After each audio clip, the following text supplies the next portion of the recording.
Bonjour à tous et bienvenue sur boursicoté.com pour cette nouvelle analyse technique Forex et matières premières avec une paire de devises euro-dollar qui a bien pris le sens ici haussier à partir du moment où on avait eu ici cette cassure de la zone des 1.1020 avec un retour ici sur la zone des 1.0990 que je vous avais commenté hier.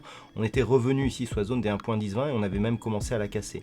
Eh bien regardez ici d'un point de vue technique comment ça s'est passé. On a recassé ici cette zone, on a marqué un contact avec la bande de Bollinger supérieure, on est revenu sur la moyenne mobile 20 exponentielle et sur la zone des 1.1020 et on a impulsé une nouvelle dynamique. Donc clairement on a un signal ici de fin de dynamique baissière qui pourrait se stabiliser entre 1.1020 et 1.1110. Tant que l'on est dans cette zone, il n'y a pas de réel signal de retournement, on est sur une phase de neutralisation par rapport ici à cette dynamique qui avait été fortement baissière. Par contre, au-delà des 1.1110, on pourrait bien reprendre une dynamique haussière, mais ça serait une dynamique haussière court terme, puisque si on élargit encore la vue, on se rend compte que avec ces multiples contacts ici sur la zone des 1.0990, on est en train de neutraliser ici la tendance moyen terme. Sur la paire de devises GBP-USD, donc le câble, nous avons eu de multiples contacts ici sur la zone des 1.2970. Les cours rebondissent ici et cassent une zone intermédiaire ici que l'on avait quantifiée à 1.3150.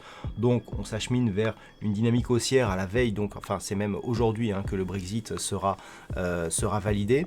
Donc on est clairement sur une neutralisation de la dynamique moyen terme, on reste ici dans ce range 1,2970, 1,3315. Par contre, d'un point de vue un peu plus moyen terme, on serait sur une confirmation ici de cette impulsion qui certes consolide énormément mais qui continue ici à marquer une dynamique haussière. Je vous rappelle que sous 1,2970 on aurait neutralisé ce biais et on l'aurait retourné sous 1,2780. Par contre ici le fait que l'on remonte vers 1,3315 montre une solidité certaine de cette dynamique, avec donc une possibilité dans les prochains jours de revenir ici sur cette zone de résistance des 1,3315 et de la casser à la hausse.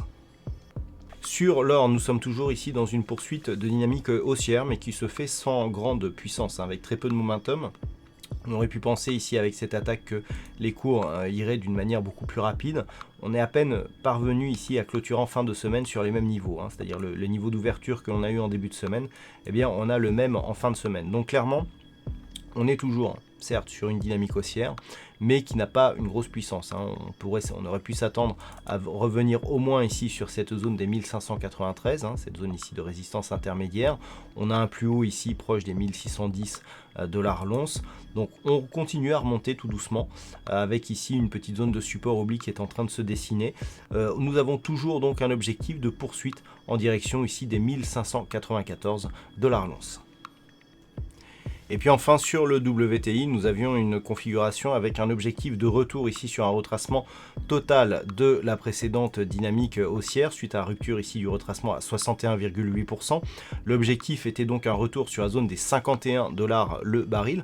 On ne peut pas faire beaucoup mieux lorsque l'on se rapproche et que l'on regarde un petit peu ce qu'a fait le WTI aujourd'hui. On est clairement venu chercher ici cette zone des 51 et on rebondit dessus.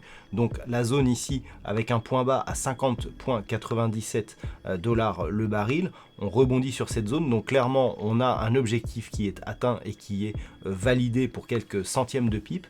Et par rapport à cette analyse technique, on voit que les retracements de Fibonacci nous avaient indiqué donc ce retour probable.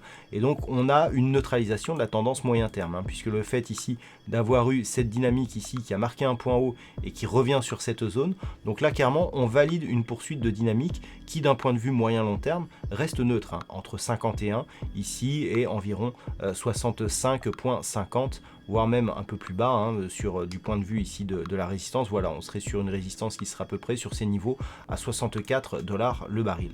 Entre ces deux zones, d'un point de vue moyen long terme, on est dans une neutralisation de la dynamique. Par contre, si maintenant on venait à casser ici cette zone, il y aurait donc rupture de cette tendance neutre avec possibilité de poursuite ici en direction de la dynamique, donc d'une résistance et d'un support moyen terme qui se situe à 42,50 $ le baril. Mais pour l'instant, donc, on valide la poursuite de la neutralisation de cette tendance.